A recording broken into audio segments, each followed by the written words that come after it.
The Yingzheng General, a true story from the mountains of China. Caller report format. Today's mystery title is The Yingzheng General. Caller segment begins. Hey, thanks for picking up. I've been watching the show for a while now, and I always told myself I'd call in someday with this story. Figured now was the time. So I had this employee who worked directly under me, and he had this seriously bizarre experience. I heard it straight from him. He came back to Japan recently for a short visit, and we grabbed drinks and he told me the whole thing.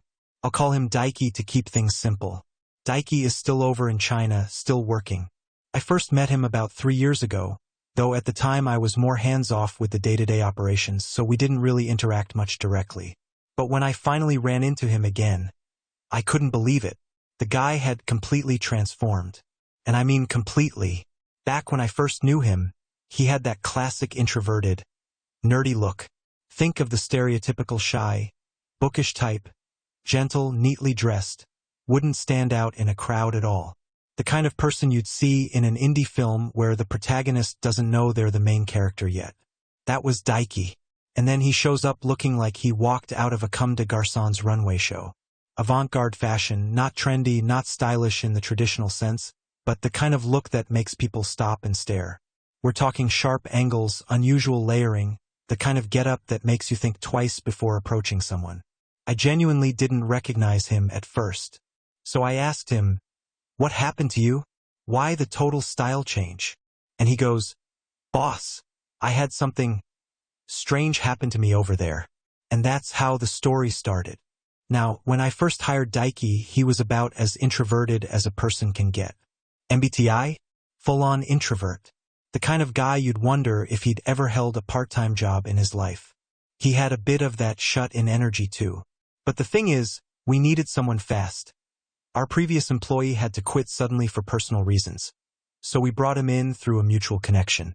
The work was office-based. Paperwork, desk work. Not exactly a social butterfly kind of role, so personality-wise it didn't matter much. And honestly, he surprised us. He was good at the job. Got through the probationary period without any issues. When he officially came on board, we had a little welcome dinner for the team. People were toasting, being enthusiastic, and in the middle of all that, my phone goes off. I hate getting calls, honestly, because for me, a call usually means something's gone wrong. Fortunately, it was my personal phone, turned out to be my girlfriend at the time. I stepped away briefly, told her I'd be home late because of the dinner, and came back. The moment I put my phone down, Daiki looks at me and goes, "Hey, do you like anime?" At a work dinner. To his boss. Out of nowhere. Now, if you've ever worked in a professional setting, new employees don't just casually bring up personal topics to the company owner. That's a big social risk. You talk about your goals, your ambitions, maybe you comment on the food. You don't ask your boss if he's into anime. I was genuinely thrown off for a second. But then I looked at my phone. My wallpaper at the time was a screenshot from Gurren Lagann. It's a mecha anime, lots of robots, but really it's about grit and pushing through every obstacle no matter what. Super inspiring stuff. He'd spotted it.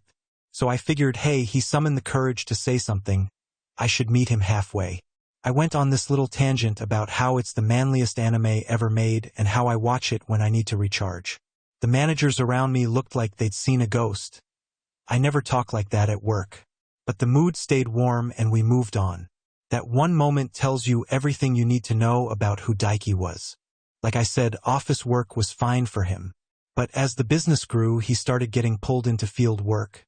And that was rough for him. Clashed hard with his personality. We were going to try to help him adjust, but then the business grew even more, and suddenly we needed someone stationed in China full-time. We already had local staff there, but we needed a liaison. Someone from our side who could bridge communication between the two offices.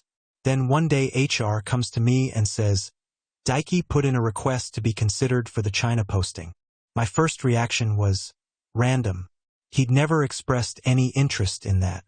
But he spoke decent English, had been handling some China-related paperwork already. So daily life there wouldn't be impossible. We paired him up with someone and sent them over as a team. After that, Daiki was just a name on documents for me. But from his side, he told me he honestly never expected to be approved. He applied on a whim. When it came through, he was more shocked than anyone.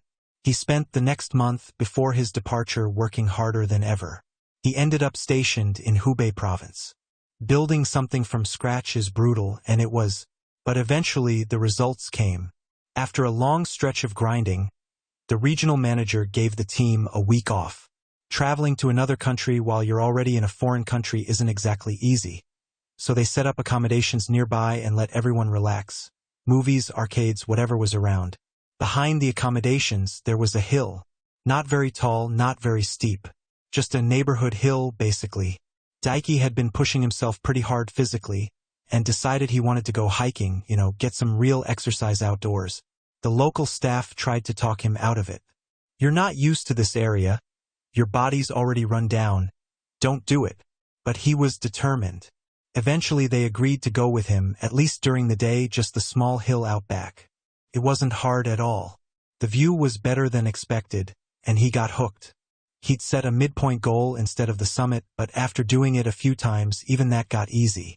The trail wasn't a popular hiking route, more like a local's path.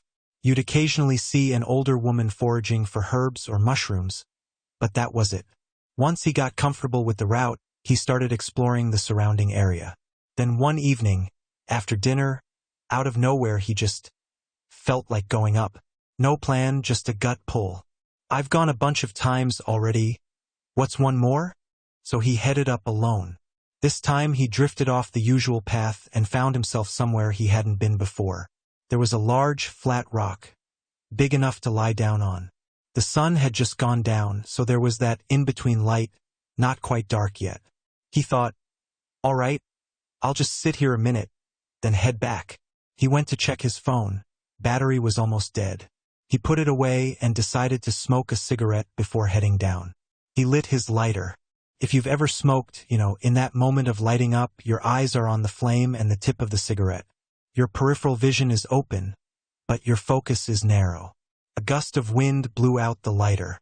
He flicked it again, lifted his head, and there was someone sitting right there, wearing robes, like something out of a Chinese historical drama. Period clothing, ancient style.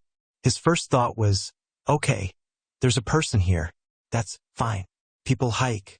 But who the hell is out here, at this time of night, on this trail, dressed like they're on a film set? It was too dark to see clearly, so he squinted. A man, sitting exactly the way Daiki had been sitting, looking out over the valley below, watching the lights of the town. Then the figure slowly turned his head. Their eyes met, and Daiki said, "This is the part that's hard to describe." The man was beautiful. Strikingly, unnervingly beautiful. He was dressed as a man, and Daiki recognized him as a man, but the word that came to mind was beautiful. Not handsome, beautiful. Like if the four great beauties of ancient China, Shi Wang Zhaojun, Diaochan, Yang Guifei, if one of them materialized in front of you, maybe this is what it would look like. He couldn't look away.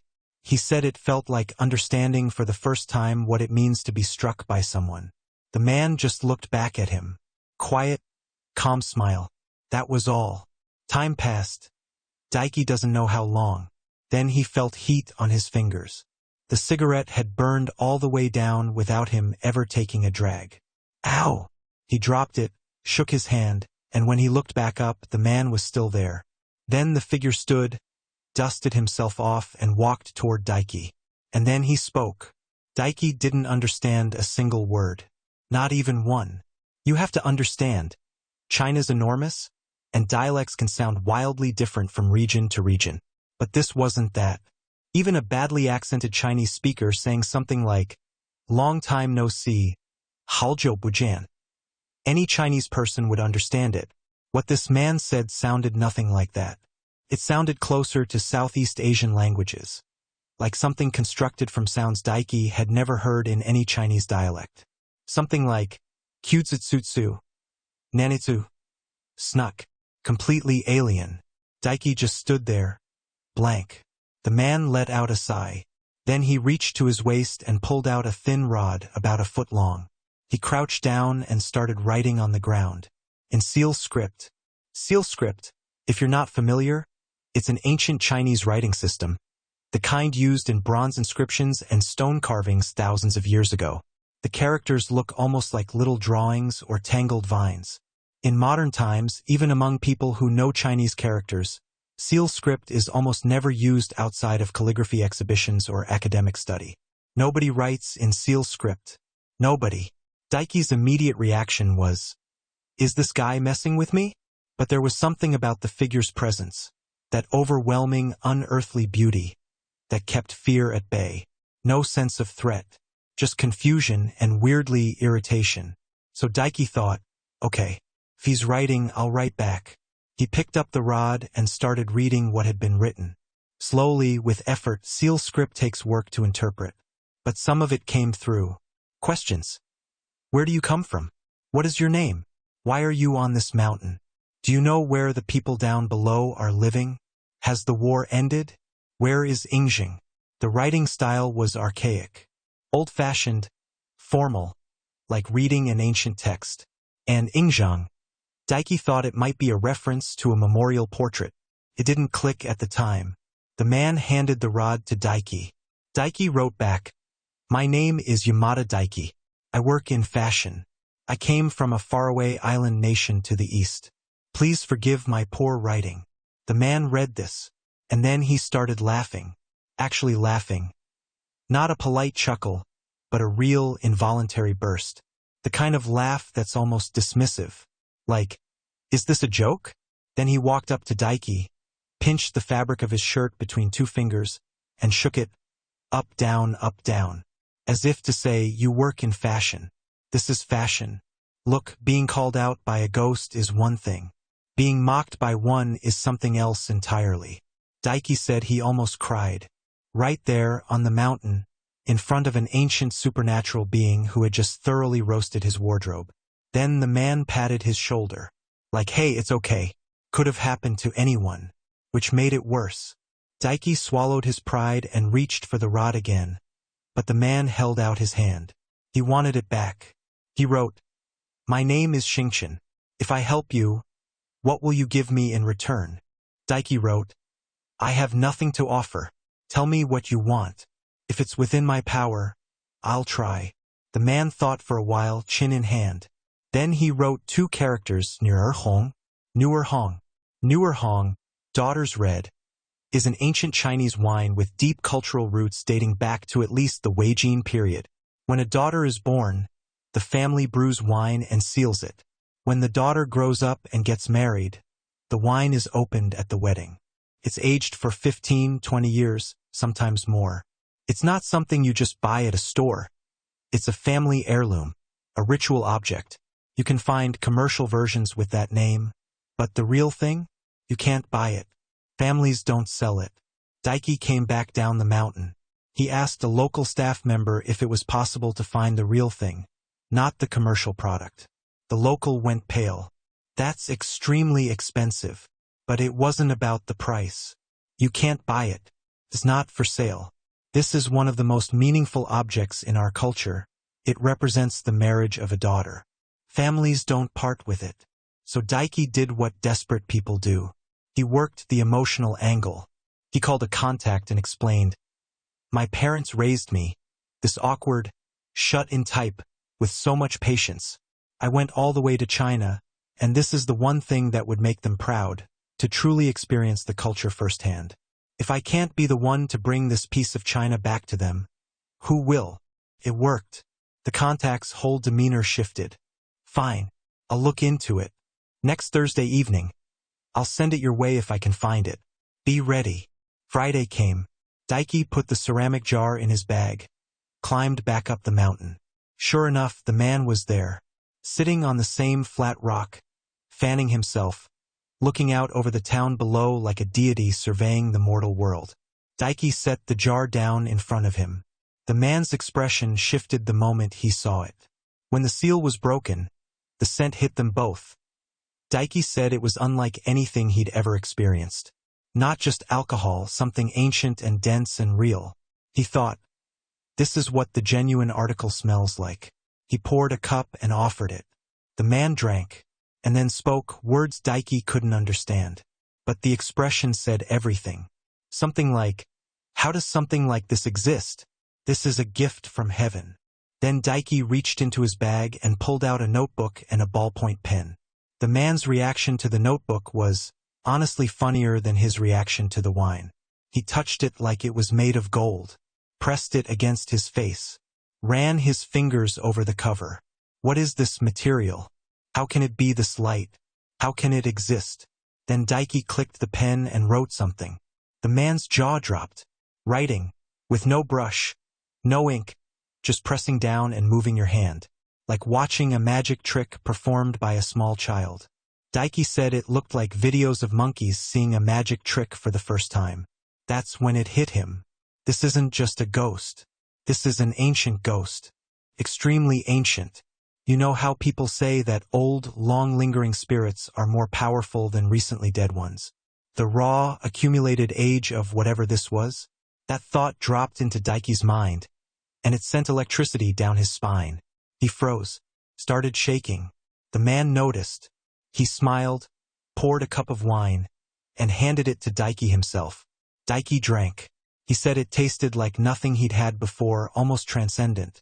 Then the man picked up the pen and notebook and wrote, "Only one who has tasted elegance can truly enjoy it." After that, he reached into his robe and produced a small knife. Daiki panicked for a second. Is this it? But the man simply trimmed a small piece from the cord that bound his sleeve and handed it to Daiki. Then wrote, "Let's drink first. We can talk while we drink." They sat there for hours, or what felt like hours, communicating through written notes, sharing the wine, passing the notebook back and forth. As the wine took hold, the characters blurred, the interpretations loosened, and eventually they were just sitting together in the dark, two figures on a mountain, not speaking the same language, somehow understanding each other anyway. When the jar was empty, the man wrote a final message. "That was good wine. You made me laugh. Thank you for the company." He looked Daiki up and down one more time and burst out laughing again. But this time it was warm, joyful, like, "You ridiculous little person. I'm glad we met." Then he wrote something more. Daiki caught only the first character, Wei Wei. And then his vision blurred and he went down. When he woke up, it was midday. Head pounding, body aching like he'd been thrown down a hill. The wine jar was there. And what Daiki described as territorial evidence that he had, in fact, slept on a mountain overnight. His phone was dead. He grabbed his bag and scrambled back down. There were police at the accommodations, Chinese public security officers, and every single person outside stared at him the moment he appeared. The local staff ran at him. "Where the hell have you been? Do you have any idea what you put everyone through? We mobilized hundreds of people to search for you." Daiki looked around. Police, search dogs, the whole setup. He told them, "I went up the hill, had some wine, passed out." They told him, "It's Monday morning." He'd left on Friday. 3.5 days. Gone. In China, when someone goes missing, the odds of finding them are grim. The country is enormous, and the possibilities are endless. Accidents, traffickers, sheer distance. The security team had apparently been told, by the time Daiki walked back, that if he wasn't found by end of day, they were calling it off. No more searching. The money had already been spent, and it was time to accept reality. Then Daiki walked back into camp. After the police were handled, the apologies were made, and the dust settled. All that remained was a very thorough dressing down from everyone involved. Everything went back to normal. But from that point on, Daiki was different. He completely transformed his style, that avant-garde shift I mentioned at the start. He started working out, and everything he touched at work turned into a hit. Products he selected moved to the top 5 in sales. Things he'd flagged as uncertain still cracked the top 10. His instincts became almost supernatural. The local Chinese staff just figured he'd gone through some kind of personal growth arc. The Japanese staff who'd known him before were more unsettled. Is he okay? Is something wrong with him? One night over drinks someone finally asked. And Daiki said, "Since that thing that happened on the mountain, I just have a feeling sometimes. If it feels off, I don't go for it. If it feels right, it does well." They assumed he was being modest and let it go. When Daiki told me all of this, I said, I actually have a theory about who that was. He smiled. Boss, can we get another bottle of shochu? He poured a full glass and slid it across the table. If you guess right, I drink it. If you're wrong, it's yours. I said, Yongyang Jun. His face went still. Spring and autumn period. Wei Kingdom. Incredibly famous person. Goes by the name Yongyang Jun, the Yongyang general. That's who it was. He stared at me. How did you know that? I told you. I love the obscure stuff, the details inside the history that most people skip past. Before the first emperor, there was someone very well known in Wei. That was him. Daiki was quiet for a moment. Then, after I came down and the whole thing was sorted out, I went back up the mountain later. The notebook was still there. Okay. But something was off. All the writing from the night, all the back and forth exchange. It was in my handwriting. Both sides. Mine and his. Same pen, same hand. What do you mean? I have a very specific way I write. Little habits in how I form certain strokes. And the replies, the ones I thought came from him, were in my hand. With my quirks. Characters I don't even know. Ancient seal script I couldn't consciously reproduce. But it was me. I wrote it. I answered myself. He paused. And the sleeve cord he cut and gave me. I picked it up when I found the notebook. Ancient silk. But when I touched it, it crumbled. Just fell apart in my fingers. Nothing left. I said, hey, you know what I always say, luck is a skill. Connections are a skill. You got both that night. That's all that matters. You're doing great. Now, is the next season's product lineup ready or not? And that's how the story ended.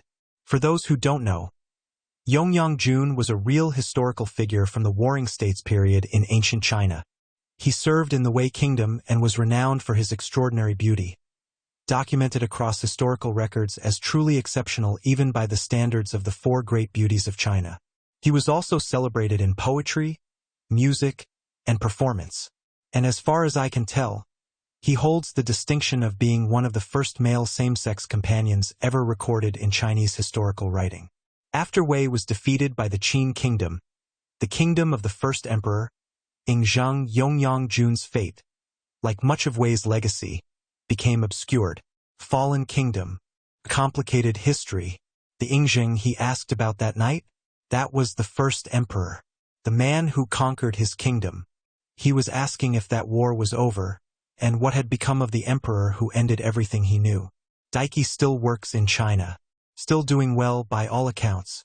Whether what happened to him was a blessing, a coincidence, or just one very long night with very old wine, that part we'll never know. That's the story of the Yongyang general. Thanks for listening. Caller segment ends.